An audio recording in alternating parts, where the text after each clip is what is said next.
All right, we are live on Insta.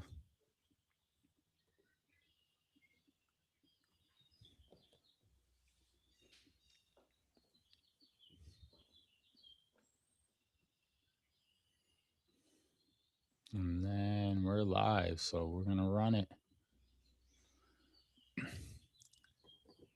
Let's get this. Here we go.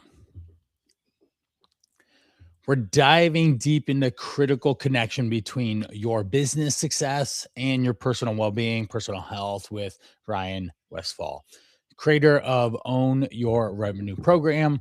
This episode is for career-driven men that are juggling the real life of the 40s. We've got career, we've got families, we have responsibilities, there's life stress, pressures, and a lot of other things happening in this time frame. So, challenges to be expected, and we have to overcome it. We'll be talking over some of the concepts about change your own mindset. That's one of the undertones is own your mindset. And Ryan shares powerful insights as to why 95% of your life's decisions are subconscious and how you can actively train your mind for success. So, we're going into mindset today, guys. And we'll go through a lot of different things that are relevant to busyness of life, career. And I hope that you are ready for this ride. Grab a pen and paper. Welcome to Driven for Health, episode 94. Ryan, welcome to the show. Awesome, Brian. Thank you so much. It's an awesome pleasure to be here and amongst all those listening. Excellent. And let's get to it. If we could say one powerful takeaway that we need the guys to hear and listen into today, what would that be? The one powerful takeaway I would say is, often we can't tell which levers in life are actually going to advance our progress. So being able to tactically hunt the right patterns in our life to find those levers are only going Yeah. to expedite our progress in weeks and months as opposed to years of grinding. I totally resonate with that. For me, being a health, nutrition, fitness lifestyle, I'm looking at the main levers of health. Well, nutrition, right? That's a huge, huge one that most people don't know and understand.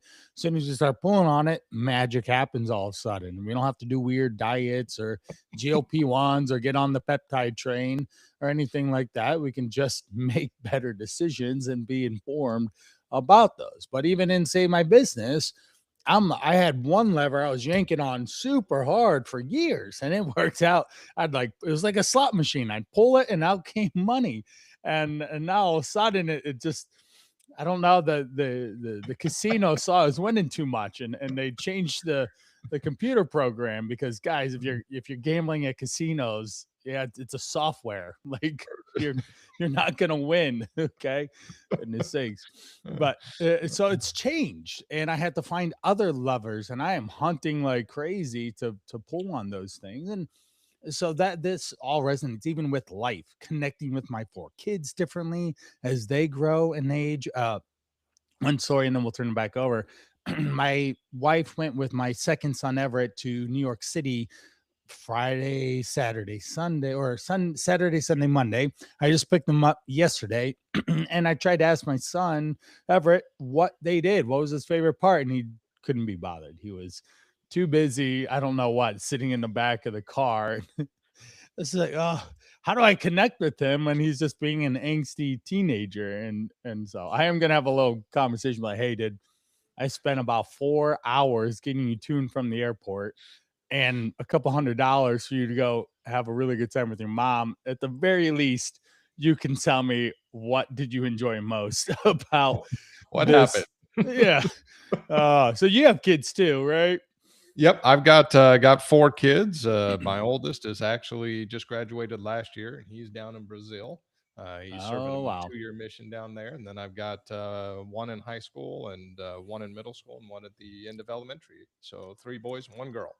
Yep, me too. Three boys. My youngest is a girl, and yeah, you're in the thick of it too. Except you have one out of the house already, and my Yep, wife's yep. already It ready.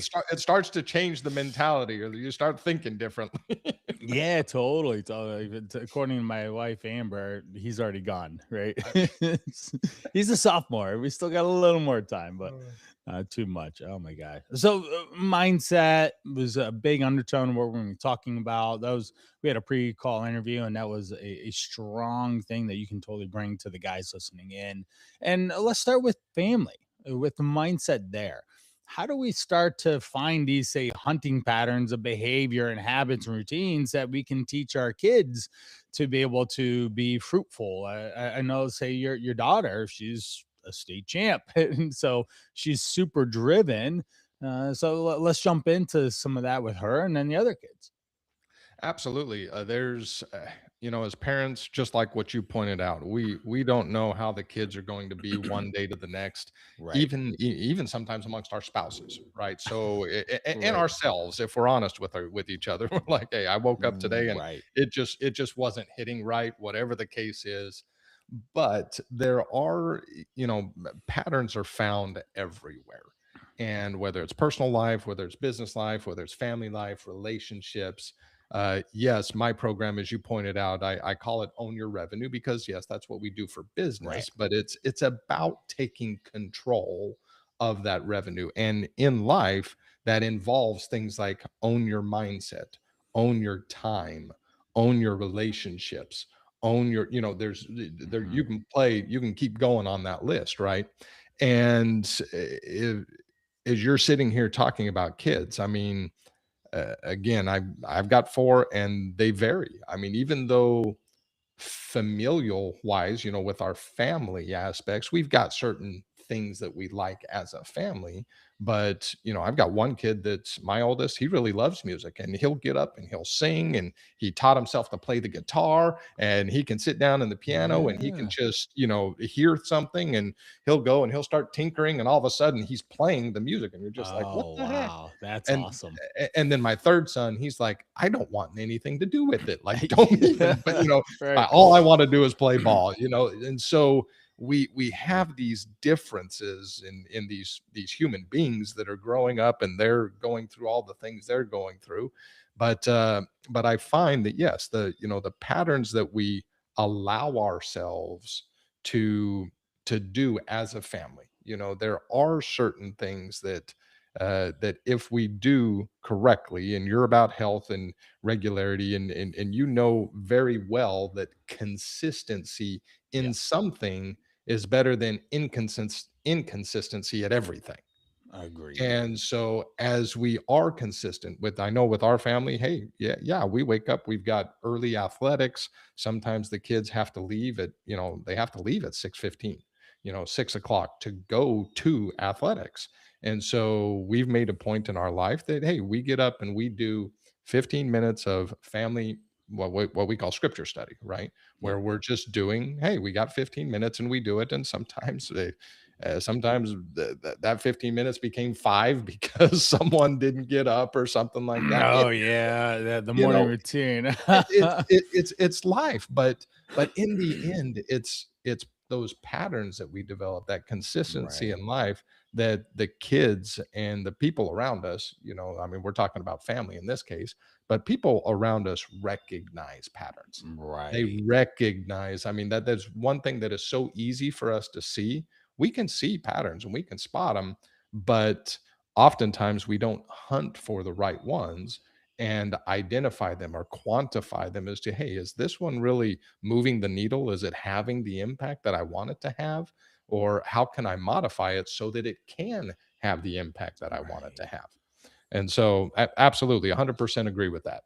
Oh yeah, hunting patterns. I see patterns, of course, in what I do because when you're a subject matter expert, like I am for health and you are for business, you know the roadway that they need to go, and we'll certainly talk about business here and strategy and owning the revenue part of a successful business because that is challenging in of itself. Like I want to provide a service to a certain person and and a product, and I need to get it to market and all this stuff. And there's a pattern behavior that will produce a viable outcome of a successful business. And if you just play that game, you will be successful. But if not, then you're going to go through trials and tribulations a lot more than you need to.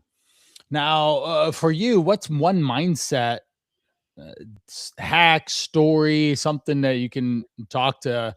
Think of the out of shape Ryan. That's just 30 pounds overweight, and the one habit that's helped you with your mindset to keep yourself on track for your specific goals, whether it be health, whether it be business, or for anything like that.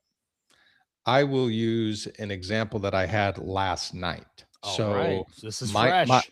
this is as fresh as it can be. My son, my third child, second son, he's in Right. 8th grade, so he's 13 years old.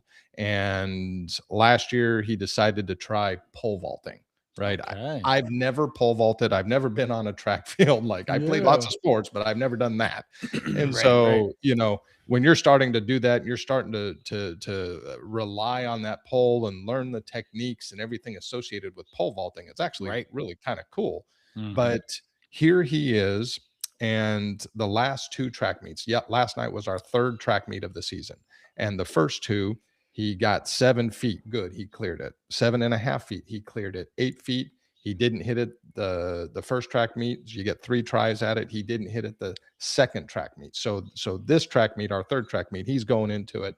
He's like, I've got 8 feet. I've got 8 feet. Right. And The he had, mindset. yeah, and admittedly, he woke up today or yesterday, and it was a windy day. We had probably, 10, 15 mile an hour normal winds, which are usually Right. pretty windy when you're trying to, launch your body up in the air. Right. And and he literally was thinking, man, I'm only going to get 7.6 today. I'm only going to get 7.6. Uh, And we've been practicing this thing about mindset and about positivity and how you talk to yourself, because your body doesn't know any different, right? Your right. body Yeah. doesn't know. Energy. Right. It's just Your body, energy. it doesn't know if you're telling a joke about yourself or you're being realistic. It only hears it and it responds to it. Right. And so Thousand percent agree. yeah, so sure enough, he started telling himself, and there were three guys on the team, and he started telling another kid who's never cleared 8 feet, and they started talking positive to each other. Just, hey, we're going to get 8, we're going to get 8, we're going to get 8. Both of them, my son gets up and he clears 8 feet, personal record. Boom, everybody's Yay. cheering. The other kid gets up, he clears it, and luckily enough, his pole ended up hitting it and knocked the bar off, but he was down on the ground. They actually called it a win. They actually gave it to Okay. him. Okay. And so both of them get 8 feet. And so now they're just excited. Hey, personal record, personal record. So Right. now, but hey, now you got to get up and you got to try 8.6. And so my son gets up and he tries it. First time, knocks it down. Second time, knocks it down. And he says, Dad, I just stayed confident. And his third time, his third last try, he clears 8.6. So a second Wow. That's personal a record. So, big. now he's going to 9 feet. I'm at like 9 feet. Like, Oh okay, yeah. that's and so Starting to get up there. yeah, yeah. And so, but here it is, and all of just the energy that comes with how you address yourself, right? There's never a there's never a lack for negative energy. I mean, Our world is full of it, unfortunately. every day. I mean, all you got to do is pick up a phone and scroll. All you got to do is talk to your neighbor. Someone is going to emit an immense load of negativity. It's Right. going to happen. Right. And so the mindset of just the positive conversation you have with yourself, Right. right? Being able to recognize frustration, being able to recognize just that negative feeling as you're thinking about something, and then just about face, just about face and shift and just start changing the conversation. No different than, I mean, I find myself, I have these thoughts in my heads and I'm literally talking to myself.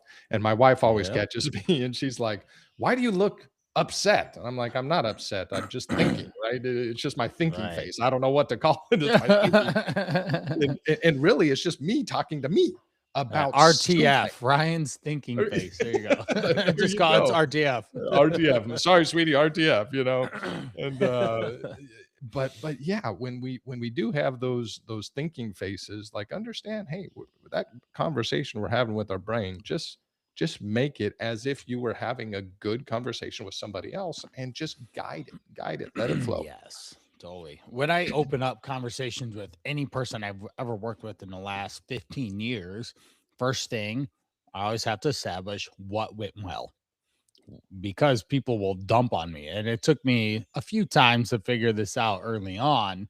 I got 45 minutes into this one conversation one time, and I feel like I'm on my heels the whole time, defensive, trying to, I don't know, prove or justify or defend or whatever we were doing.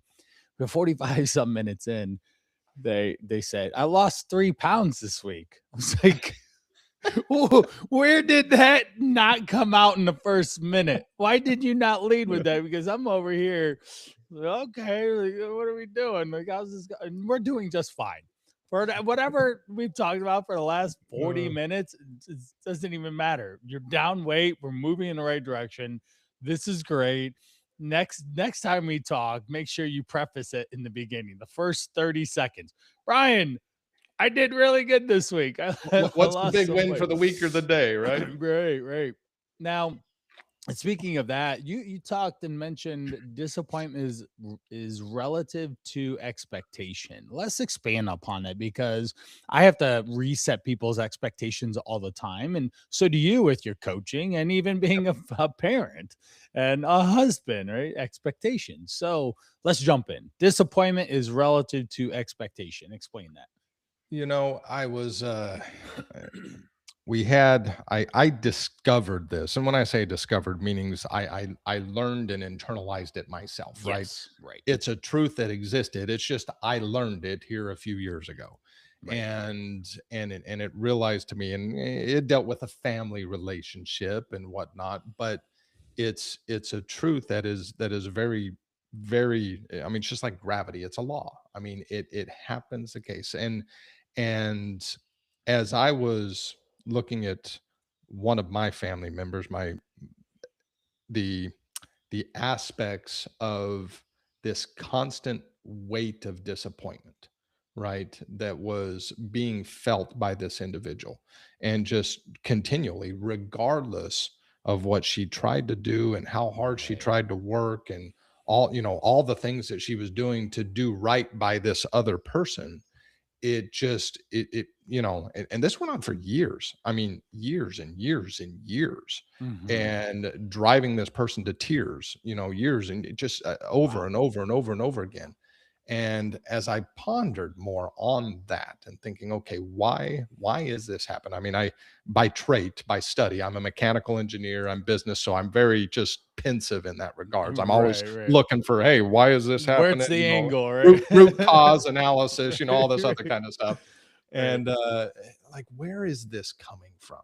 Like, you're given, you're working your tail end off to support and all this stuff, and eventually it becomes almost as if they're people pleasing and just bowing down to this person, and then this person uses negative leverage on them to make them feel, and it's just this continual spiral. And I'm thinking, why is this happening, mentally? Why does this, Right. because you're not doing it. And that's when it dawned on me. It's like, this disappointment that you feel is based on unmet expectations. You have Yeah.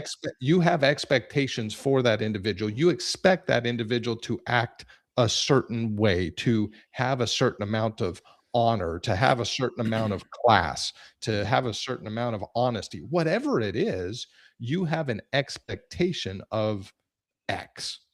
And when that person, right, the disappointment comes is when that expectation is not met.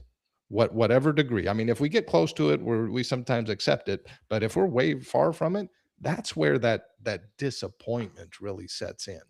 Yeah. And I was actually going through, I've got 3 boys, 1 girl, and I always joke, but at the same time, our family, we are evenly balanced. I mean, one girl, 3 boys, I mean, we're evenly balanced. Right. Yep. And my Same. daughter, as you mentioned, she's got 3 state championships in cheer and 2 state championships in soccer. So she's got That's 5 so amazing. far. Right. And there That's is ridiculous. yeah, I mean, like she's got rings for every finger. It just and but in her world, in the female cheer world, which I've never been exposed to until her, growing up in this world, Right.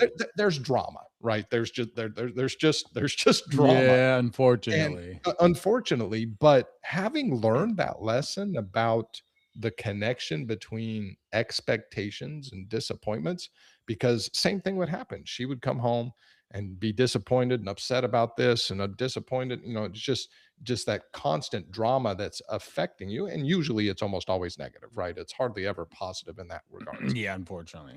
And so, hey, how do we change that? Well, we can't control other people, Nope. but we can control our own behaviors. Yes. And what we do and what expectations we set with individuals, that's a behavior of ours. Right. And so when we learn to control that behavior, we're talking about levers. When we pull the lever of expectation, if someone is constantly not meeting a certain level of expectation, just like my son's example, hey, we're just going to lower the bar until they can get over it, right? Right. Until they can get over it. And then we'll work from there. Then we'll change our behaviors to make it become more. But that relationship, that fundamental truth is I mean, it applies to our personal families, it applies to our Right. employees and our teams, our business associates, our friends, whatever it is, that's Our that's a fun spouses. it's a fundamental principle. Yep. And I have found as I have monitored my expectations, especially those that were constantly being, disappointed by because they weren't being met, as Right. I monitored and adjust those, I became happier, right? Yes. Not only the other individual, but I became happier because it simplified my life. It relieved a lot of that mental real estate that I was consumed with on just, you know, the energy consumed with dealing with those disappointments all the time. And when I can adjust that, my gosh, it just became happier. It becomes simpler. And life is a lot easier when you live that way. I would agree. The expectations need to be in proper alignment with the efforts and also the inputs that you're receiving, because we're receiving so many inputs in our world on top of just the marketing and everyone trying to get our attention. But it's just like, wow, we have to have the right expectation. It's something that I always will talk about is you don't want to be met your 40s or 50s don't want to be met with unmet expectations. You're like, wow, I was gonna be a millionaire, I was gonna rule the world and do this and whatever and have X amount in my bank account and driving this car and be living in this house, and those are external expectations that we can put for the American dream. And Right. then you can be really disappointed if those aren't or have happened, regardless of however grand and great your life it could be. And you just walk around sad. And then, but then that affects and impacts all the other relationships in your life, your spouse, your partner, your kids, your coworkers or employees or whatnot, because you're walking around like, I don't have this nice car or whatever. And it doesn't even matter sometimes. It's just like they all do the same thing, four Well, wheels, and they get you places. But co- you whatever. know, comparison, and Oh, usually yes. usually we feel that way because we're comparing, right? Right. But comparison is the thief of joy. I And 1,000%. and we hey, get over yourself, stop comparing yourself to other people or other, the Right. things that they have. And I go back to that old movie It's a Wonderful Life, right? When little Jimmy or whatever comes up and he's telling his dad, he says, did you see the neighbor's new car? And he's like, what, is our car not good enough? Let it go, let it Right. go. Right. You can't Right. take it Right. with you. Right. So let's take this expectation and shift it toward business now. And you had a really good story that you shared with me, and love to bring it back up. Someone at a very high level that has a lot of expectations, and how they were hot to trot to just go launch, and you had to slow things down because of mindset, because of expectations, and all that. So let's jump into that story. Yeah, I've got one of my clients. He's retired, just retired from the NFL. Spent 5 years in the NFL, and the the the day we started, that I started quote coaching him, was literally the day after he submitted his retirement resignation Right. letter. Right. And in those realms, anybody that's played athletics, I mean, I was football and baseball and college and all this other stuff, but once you get to a certain point, and especially when you get into the like, that's your entire life. You don't It's your you know, identity. Oh, an it's NFL your football player. identity. It's Everyone knows that. Right? I have a lifestyle that I've lived where I've maintained, 6,000 calories every day, and I'm, force eating, and just, just to maintain my Right. 275 pounds, and this, and, just all the things, and all, and literally right now, boom, it's done. It, Right. it it's That's non-important a anymore. hard The whole shift. training, and it's just a hard shift. And it's not like you can just pick up and just, hey, well, I'm gonna wait, I can't go to the next team. Like I'm done. Right. And No more this individual, football unless I'm yeah, playing in the just backyard with my kids. exactly. And in his case, his kids are 2 and 1, and so there's not a whole lot there to throw with. And Nope. but part of that was, okay, well, I'm gonna do the business idea that I thought, that I've been thinking of for the last couple of years. Right. Okay, great. But you've never done it. You've never been an entrepreneur. Right. You've never Right. done those things. You're Okay. an elite athlete, You, but in this domain, you're amateur. yeah, completely. And so, I I wrote down a question in preparation for this, and we'll probably touch on it on a few times. But the question I wrote was, would you compete? Whether this is a professional league, whether this was in the Olympics, wherever it is, would you compete without a coach? Not at that And level. I doubt that anyone honestly would say, "Yeah, I'd go and compete without a coach." Like, okay, maybe rec league when you're 9, Weekend warrior. weekend warrior, something like that. But high school, college, professional, definitely, you would never, ever, ever entertain going into a competitive atmosphere without a coach. Right. And I asked myself the same question. Why do we do that in business? Why, as entrepreneurs, so many just go into entrepreneurship without a coach, Right. without a mentor, without someone to at least provide some form Some of guidance? guidance. Yep. Hey, I've spent a couple zeros on coaching over the years. Quite a couple. and the thing is, I mean, did they not expedite, They right? did. Yep. They, Some were better than others. so absolutely, And absolutely. one more recent one was more of a learning, in a sense, than the outcomes that I was expecting. Right. We think of, say, business coach. There's a monetary aspect to the back end. And uh, there was a lot of learning, a lot of back end. I didn't send an email for 10 years, and I've sent thousands of emails over in the last 18 months. So that's a Right. big difference. This podcast, there wasn't a podcast. There wasn't even a thought of a podcast, and now I'm almost, yeah, we're getting close to 100 now. So it was a huge learning, and my expectations were challenged quite a bit because of what I thought the outcome was going to be and what the outcome actually was. And there's other things that happened there, but ultimately, I learned a lot. I learned a That's lot. and as I've been a couple months now. I mean, that was at the beginning of this year, so it was only a couple months ago that this retired player has started working with me.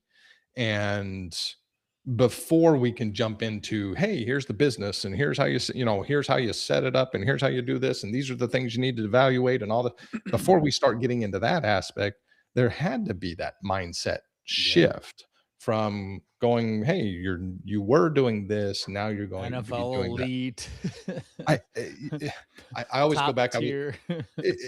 Exactly. I had to point one out. And since we're talking about sports, I played baseball, and I remember as I was growing up, I went into the Dodgers organization, and one of those was I was sitting there and at bat, and one coach came up to me. I don't even know who he was, and but when you're at a certain level, you just there's people watching all the time, right? I mean, they're all Right. scouts all over the place and coaching. They're always watching. Right. And he comes up to me and he looks at me and he says, "Radial deviation." Huh? What you talking to me? Like, what the heck is radial deviation? Like, I have no idea what you're talking about. And Right. he starts to explain it to me, and it's for hitters. And when you're at bat, basically, if you're taking your wrist, if Some you cock it, rotation right, if of you your radiate or deviate your wrist, take your thumb and kind of take it back to your bicep, what that's going to do is it's going to generate, as you pull through the swing, it's going to generate bat speed, where the head of the bat is traveling at a faster speed than you otherwise would. And bat speed in baseball is a good thing because it's going to make the ball go farther and harder, right? Yep. And but something that, I mean, I played baseball since I could ever remember being able to run or walk. I mean, that's just how it was, but I'd never heard of this. Never been taught to me. All the coaches I've had and everything, all the leagues I played Right. in, no one had ever told me that. And so the value of certain coaches at certain points in your life is invaluable to the rate of success. We talk about business and we talk about, if you do look at the statistics, that SMBs in the SMB world, 96% of them fell Yeah. within 5 years. Right. Which is So if significant. if 100, only four of them on average is going to be around Right. within 5 years of when they started. That is horrible. Yeah. Like Very much when so. would you ever accept a 4% success In rate? baseball. I Right. mean, no In one would, baseball. But you yeah. know? Yeah. And so, very similarly, yeah, as we look at our lives, like, hey, what coaches do is they allow us to expedite what you Yes. would learn in 3 years of, quote, "school of hard knocks." That 3 years can be 2 months, right? And there's why wouldn't you? Oh, I had to pay for it. What? Oh. You had to pay to expedite something from 3 years to 2 months. Okay, great. How can I do that more? Right? I mean, Yes. Usually that's the and outcome that we're looking for. yeah, and so yeah, my comment on in regards to that is, yeah, would you compete without a coach? Would you go to battle in business without a coach? Well, if you do, you're jeopardizing time, You're at you know, risk. and your rate of return, right? I mean, will you be successful? Yeah, there's a 4% statistic probability that you will, but you're also going to lose on a ton of time. Yeah. And you'll know it. You'll know it. When you sit down with a coach, you'll know, "Hey, dang, I didn't know that. I didn't know this." And you're Right. changing within days, within weeks, Right. Yeah. your mindset and your actions and things like that. And, I know that that'll lead into our 95%, subconscious stuff. I know that's where you're going. But, yes, Yeah. that would be how I would answer that. Yeah, definitely. I actually SCORE is a mentor group in America, and I actually reached out and I had someone reply yesterday to me to try a different approach. So instead of having a fitness business coach type thing, which I've had a couple now, and I can see the patterns of behavior now. I couldn't a year ago, but now I see, okay, these are the things that we have to do. Okay. And they all talk the same language and the same approaches basically. It's like, all right, let's look at it a different way. How do I manage my business and my life and my time differently, and going from someone else that has successfully navigated through business in a different field and look at it through marketing and PR and branding lens. And so that'll be interesting. First call is on Friday to talk with Lori and see what we can do together as a shift in uh, competing, because that's what I'm doing. I'm competing against every other guy that is a coach that wants to get six pack for someone or whatever. So, Right. so all right, what's my advantage? What's my leverage?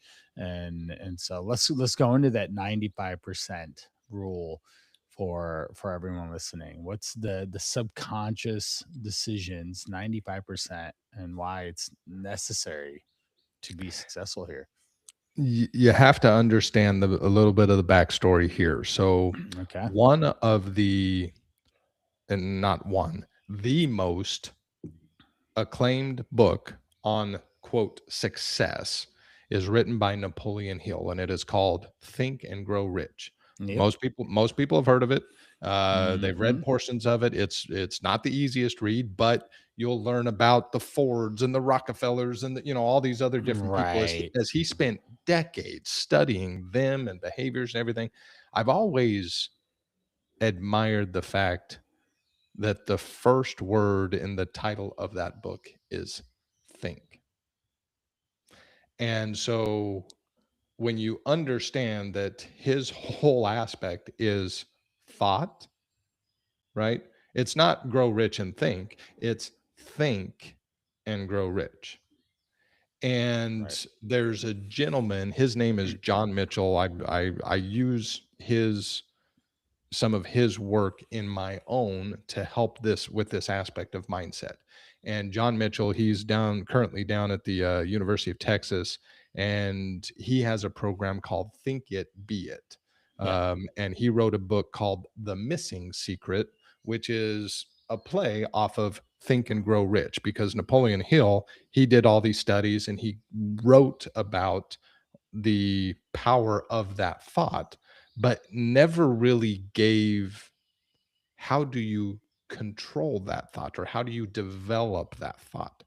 And John took that and kind of studied more and went, and now that we're, I don't know, however many years past the time that Napoleon wrote his stuff, and science has proven a lot of things since then.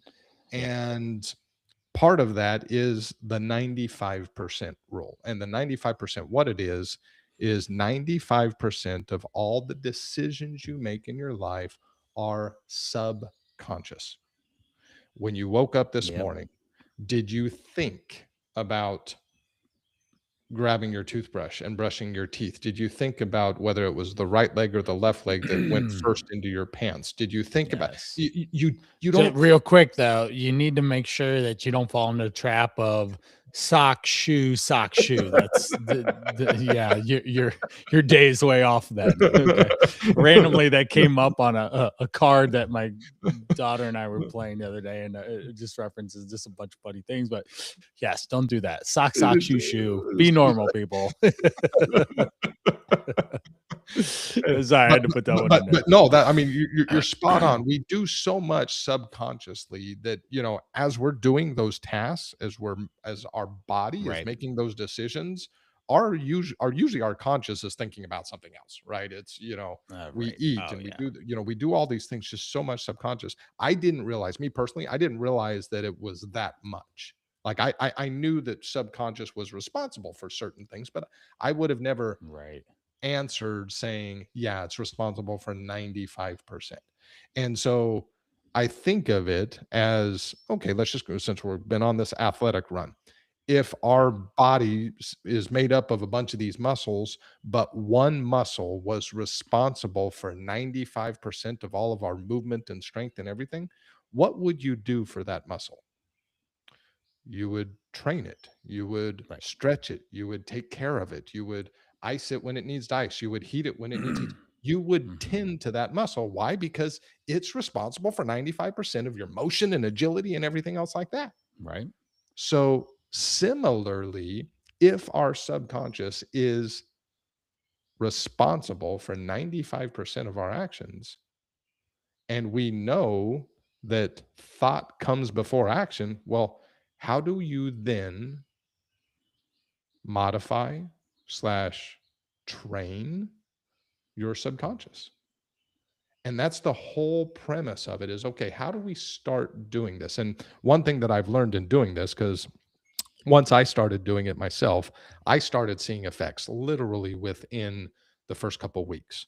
You go back to habits, right? How long does it take to create a habit? Well, 21 days, or what? We all know these things, Right. but Well, we but always throw this out there. Habits can happen immediately. They don't have to be 21 days. And that's a they fallacy that a lot of people fall into.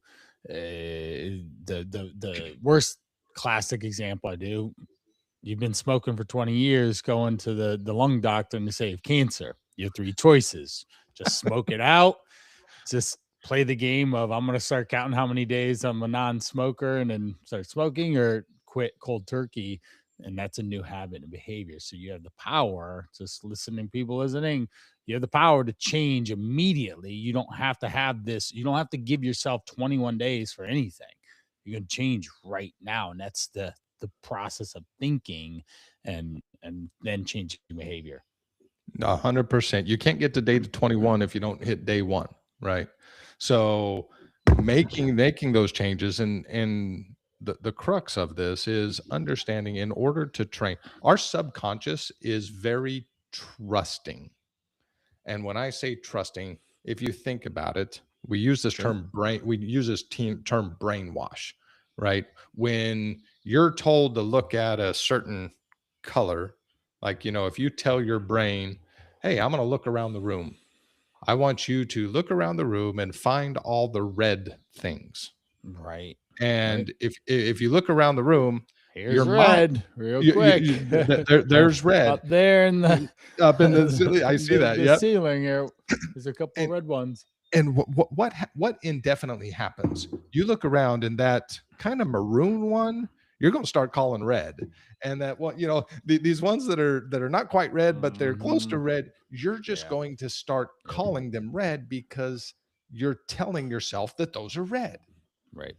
Very similarly, our subconscious does the same. We started this segment off with about, the power of positivity, right? Right. When we're telling ourselves how these things goes. And professional athletes, I love the parallel between entrepreneurship and professional athletes. When Yes. when when you look at true professional athletes, I like football, so I'm just going to go retiree Tom Brady, right? Yep. You know, Tom Brady would go out to the field hours before the game, and sometimes he'd just sit there. He'd just sit on the bench and he's looking out at the field, got little headphones on, and he is just thinking. What's he doing? He's playing the game in his mind. Yep. He's studied the tapes. He knows this. Well, this person does this, then I do this. This person does that, then I do this. This is how I beat this. This is how I beat that. That's how I react to Preparation. here. They're visualizing this in their head. What they're really doing is a form of training their subconscious, Right. because when you snap that ball and you've only got 3 seconds before that 327 pounder is on Yeah. top of you, you That's your gonna hurt. your conscious needs help from the subconscious. Right. Right. It Right. needs that reaction stuff. But if you train it, and very similarly, that's the concept behind this. And John has a great he calls it the 12-minute routine, where literally you read through, you're training your subconscious about various aspects of your life, and you read through these, and we reevaluate them every 3 months, every quarter. And as we do this, I have noticed myself, I've started change. I start thinking differently. And that's the Right. whole premise is think and grow. Think and grow. Thought before growth. It always starts with a thought. A behavior always starts with a thought. A habit always starts with a thought. So how you're training your thought is absolutely critical to whether or not you're going to be moderately successful, not successful at all, ultra successful in whatever endeavor you're going to do. I mean, it played enough of an impact on me that I turned to my wife and I said, "You're going to do this." And she said, "What is it?" And she started doing it and she started seeing the benefits. And then I took it to my daughter, same one. And we started doing it right before her, national competition. And it helps. It has an effect on us Right. if we learn how to own our mindset.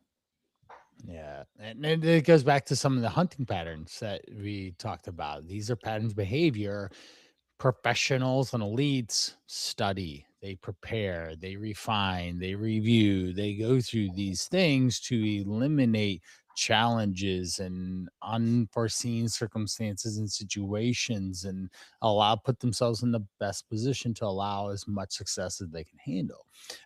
Decision fatigue isn't an issue then if you have patterns of behavior. On episode 61, I had an episode where I talked literally beating decision fatigue when it comes to eating without thinking. So you can adjust these patterns, behaviors around being an active, healthy adult and keeping your body weight the same consistently, plus or minus a couple pounds, but it's gonna people your weight's gonna fluctuate up and down. The 5 pound weight range is a great weight range for you to stay in and be comfortable. And if it gets to the high end, then we need to knock it off, so to speak, and get back to the habits and behaviors. But thinking about food should not, or anything that we're talking about should not be full of lots of extra decisions or lots of extra steps. And these are, again, going back to habits that are we see success on a regular basis from doing these things. And you're right, Yeah. 95% everything comes from our brain, and we think and then we act. And sometimes when we act and then think, it doesn't, we need to put our foot in our mouth a couple times when we do it that way. Not a good situation there. All No. right. So, one more story of success, going into the actual own your revenue piece of you working with someone that you've been able to transcend from. I decide that I want to compete, and yes, you do need a coach, and then a mentor, someone to help guide you and keep you on the path, because shiny object syndrome and attention and all this stuff is a significant challenge these days, especially with AI. It is moving at lightning speed and you can't even keep up. And a lot of, I read something where a lot of major teams are struggling to just keep up with the rate of change. So they are settling into behavior patterns and waiting a certain amount of time to then change things up again, because if you're constantly changing, you're just in this rough storm of the waves just tossing you left and right. And it's what it feels like the tech industry and the AI and everything is doing. So let's go over a story of owning your revenue that you've had with someone who's really been successful, and showcase some of your capacities.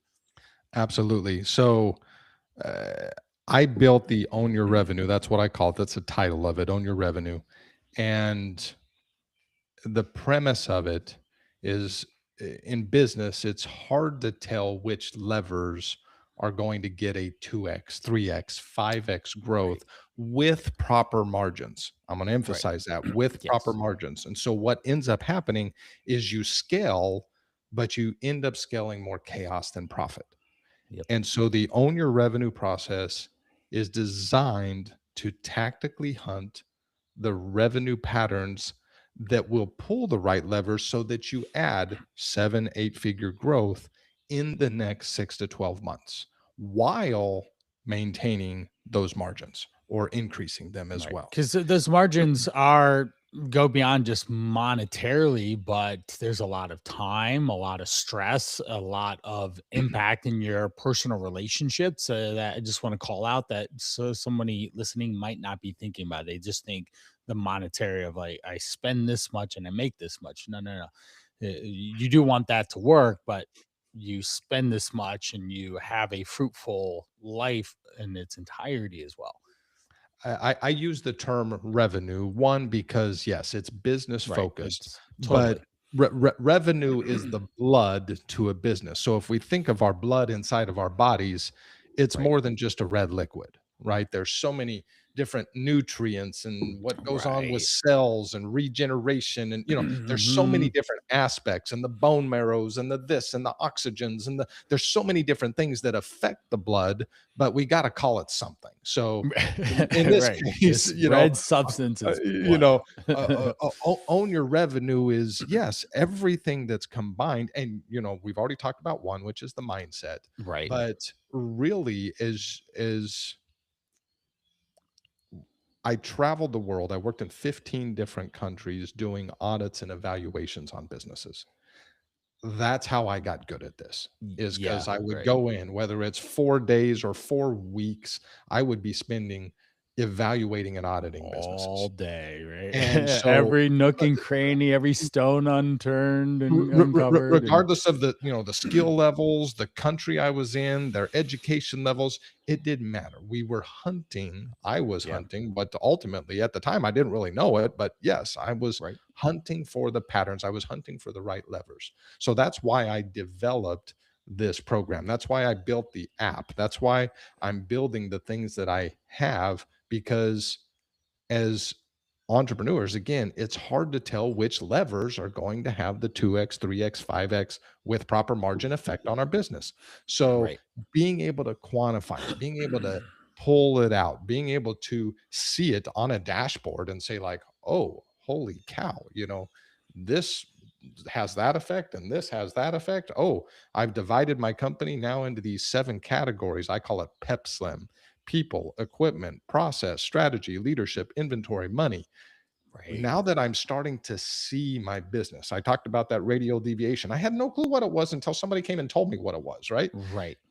When someone comes to you, when a coach comes to you and tells you things that you don't know, that's a good thing. That's Yep. that means you have permission to improve. You have Yep. permission to grow and expand.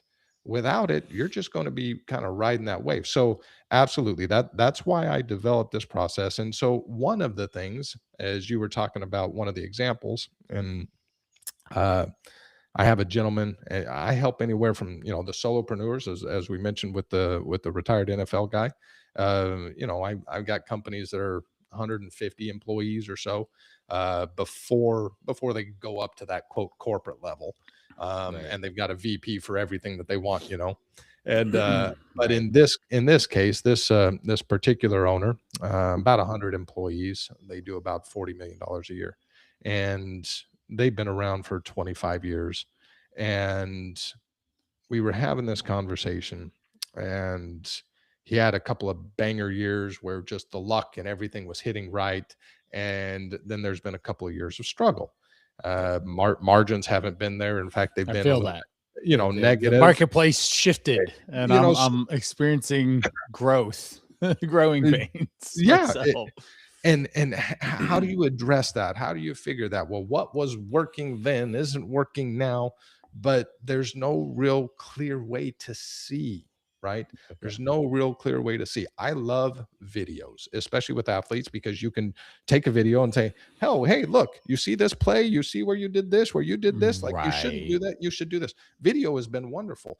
In essence, that's what kind of the Own Your Revenue is designed as. Here's your video of yourself. Let's look at this. Let's look at that. Let's look at this. Let's go on the hunt. I'm going to ask very poignant questions. They might be uncomfortable. In fact, they will be uncomfortable. So Yeah. Yeah.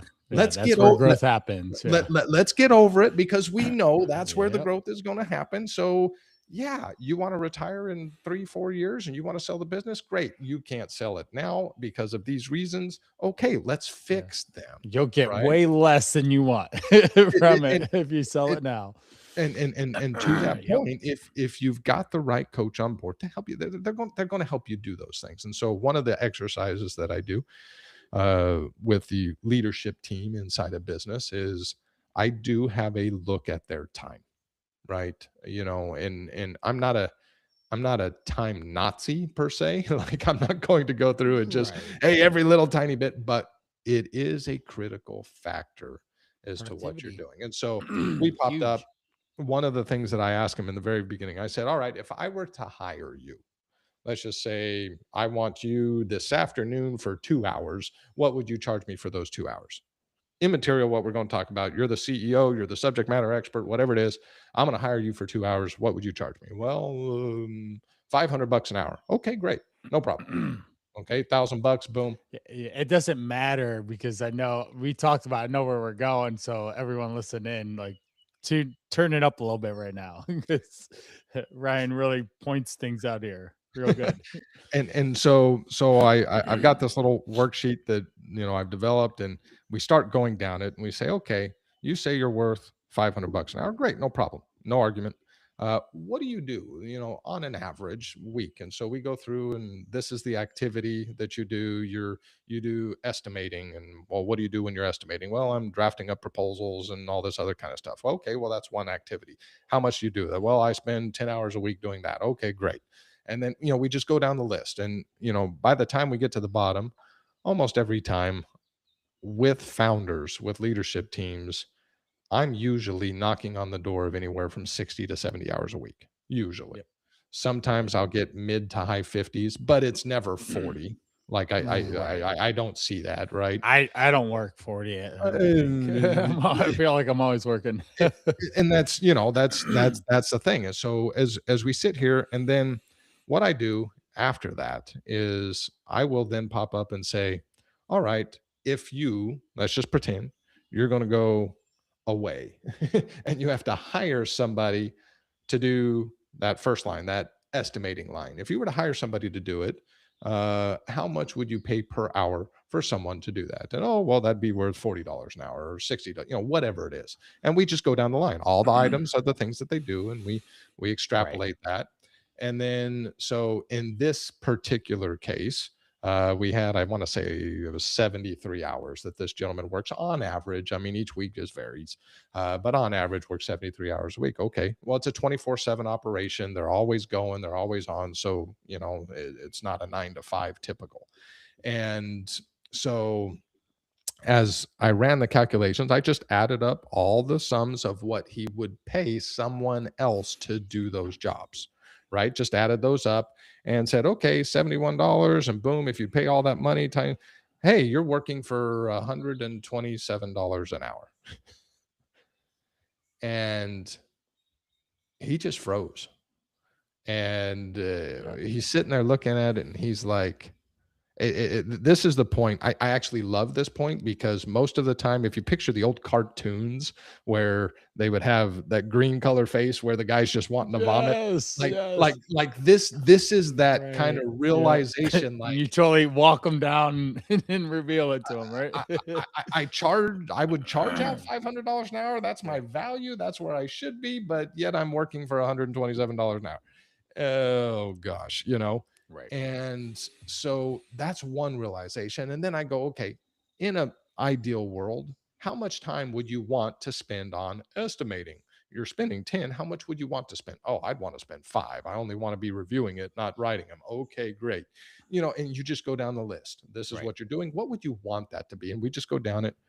One thing that almost always is the case is I get down to the bottom, very few, in fact, I'm trying to remember if I've had a single one, maybe one entrepreneur that has told me one of their line item activities is think big or think like a CEO or, you know, uh, plan the future of the company, whatever it is, anything to that tone. I've never had anyone tell me that's what they do, even though it's their responsibility, it's their company, they're the only ones that can do that.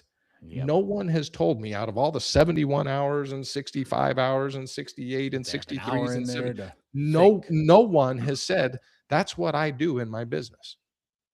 I find that very intriguing as a pattern, right? The more and more businesses Yep. I work with, that's not something that they're doing. And I said, "Hey, if you were to do this, what would be the value of it?" And he's like, I don't know. I said, well, you charge out $500 an hour. Surely it'd be worth more. And so I usually end up putting 1,000 plus, right? Right, right, Because right. it's infinite worth, and only the CEO can do that. Only the founder, only the Right. the lead guy can do that. But we get down to the point, and we take those visions, what he envisions his time being for each of those activities, And voila, he pops up and there's 53 hours a week. I said, so you just saved yourself 21 hours a week. I said, how's that going to make your wife feel? How's that going to make your daughter feel? How's that going to Right. make you feel? I mean, Yeah, but that's a day. So that's literally a day of I did. time back Yeah, in I your mean, life. really, and so you start thinking differently. And to his credit, he has made I mean, this was, I don't know. I think we did our first one back in October, and I reevaluate this time to say, hey, we recognized it. We wanted to make the shift. Are we actually making the shift, right? Right. And so, sure enough, he's going through. I call it ADD: automate, delegate, delete. Right. So let's Right. go through this. Yep. Can we automate any Yep. of this? Yes, do it. Can we delete and delegate it? Yes, delegate it. Can we delete it? Yes, delete it. Right. Yep. Yep. And I and have, as have a strong fear that that's exactly what's going to happen with Lori. She's gonna be like, hey, you're doing too much. it, Oh, I know I am. I, I know I am. I'm doing everything. yeah. And so when you start to own things, which there's a big word, be accountable, right? Be Yeah. accountable for Oh, your totally. revenue, be accountable for your mindset, be Yeah. accountable for your relationship, be accountable for your time, Yep. be accountable to yourself for the things that you have control over. Right. Yep. And as you do that, as you start driving towards those things, then it's inevitable. The results will follow. Yeah. The people will follow. You know, one of the things I think we talked a little bit, or maybe it was another podcast. We talked a little bit about the difference between a leader and a manager, right? Yeah. Leaders, you can't push a rope.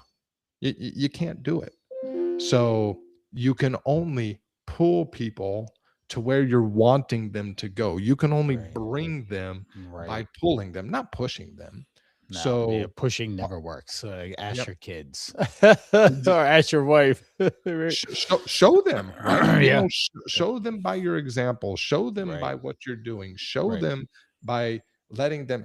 And when you do those things, when you develop those types of habits and routines and things within your business, you start to create a revenue culture.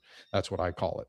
You start to develop a revenue culture where everybody is accountable for the success of the business, for maintaining. Hey, Right. just like our blood, if you're the lungs, your job is to get oxygen to the blood.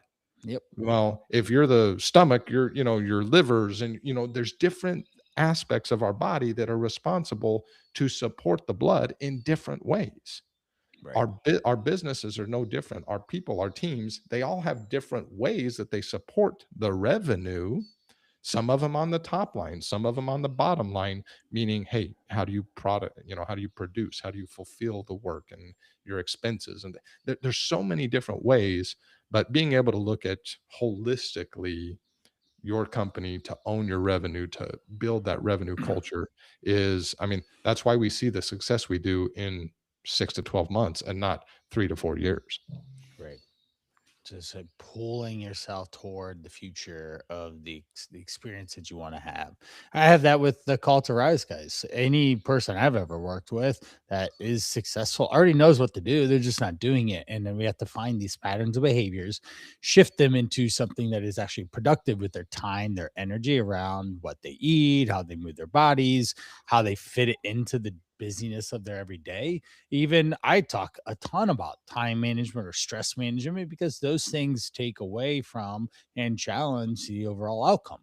And when I look back at my pretty good track record, episode 60, I had three guys, 30 pounds, 30 pounds, 38 pounds in 100 days. They lost 98 pounds between the three of them. And it was accountability. And it was just following through on doing the things that they need to do to be in their best, healthiest self. So it's this resonates significantly with me and You know, should with the people we're listening in. we talk about that number. I have a fear. I mean, my hope is, hey, when I saw that 96% number where 4% only survive, I'm like, how do we make 4% 5%? Right. Right, I'm right, not trying to save all of them, but if I can save one, let's do one. Right. right, And right, John Mitchell, the guy we were talking about, this mine, his study shows 2%. He says only 2%, even if you know all this stuff about subconscious and how to train it and all this kind of stuff, he says only 2% will actually do something about it. right, And so, me personally, I have this fear. I'm like, well, if only 2% are willing to change their stuff, then is 4% ever going to become 5%? I don't know. But there's right, somebody here, like you said, there's somebody listening that's saying, all right, how do I become that 2%? I right. want to be that 2% or that 4% in business. I want to make sure that I have this success and move on. And absolutely 100% agreed. Yep, yep. This is so good. So proper expectations. 95% of your subconscious is doing the heavy lifting of everything, and we need to make sure that we are paying attention to those around us. They are the way that we do think and the lens that we view it from. A positive, optimistic, opportunity seeking approach is going to be the ultimate outcome that's going to move you in the direction in the first place to creating the outcomes that you want, and understanding the patterns of behaviors, not only in who is successful, but then in your own patterns of behavior. Do you get up and do you think this way, or do you take these actions, or do you do this stuff in your brain? And do you have time that allows yourself just to think, and you're not just distracting by scrolling or checking your email 1,000 times or whatever. And these are things that develop success across the board. Sure, we want success in business, but you need to be successful as a person in a wholehearted way. And that's one of the reasons why I brought Ryan on, because he jumped into mindsets like, ooh, we haven't really spoken tons on mindset. I've done a little bit, of course, but to the degree and depth that we did today is just fantastic. So I hope that a lot of people listening in have enjoyed this conversation. And with that, Ryan, where do we find you? What goodies do we have to share with our listeners? Absolutely. We've got a goodie that we're in the process of launching, but there will be a free trial coming for, we're in the process of building it right now. So it's almost ready to launch. Hopefully by the time this episode releases, it's available. But really a free trial, if you will, into the Own Your Revenue dashboard for your business. So to step into that, my company, 537BD or business development, you can go to the website, 537bd.com. And that's where all the links and everything are in there, as well as, of course, on LinkedIn. You can find me on LinkedIn. My calendar's there. So it's really not that hard. Like I said, would you Right. compete without a coach? Are you going to play the game of entrepreneurship without a mentor? I mean, my calendar is right there. It takes 3 seconds Yeah, it to, wasn't hard to, to get a hold of to, you, to right? click that button and to Yep. say, hey, yeah, tell me more. Let's have that conversation. How I can do, instead of 3 years, let's do it the next 6 to 12 months. Great, let's Right. do it. Right. That's excellent. And hopefully you've heard that he's has a sheer amount of expertise here to be able to back it up and leverage this. So you can check him out in those places in the show notes. They will be there. The biggest takeaway today for me is the mindset of looking through the lens of positivity, of understanding that the way that you think ultimately shapes the experience that we are having. And when we have proper expectations to align with the experiences that we are having, then life can be really fulfilling and really happy and really exciting. And you're not walking around sad and disappointed. Right now, it's a cloudy day out, but the sun is still outside because it is bright, or you wouldn't be able to see my face because I'm in my barn now. And I understand that there's clouds, but that doesn't mean that the sun's out and I should think differently or otherwise, because that would not be that doesn't work for me. I want the sun is shining. That's the type of lens I like to view life through. So Yep. thank you so much for listening in, Ryan. Thanks so much for your time today, dropping gold nuggets every which way. I hope people took notes and can take away this mindset shift that we talk. Own your mindset to ultimately own your revenue. Well, thank you so much, everyone. And off we go.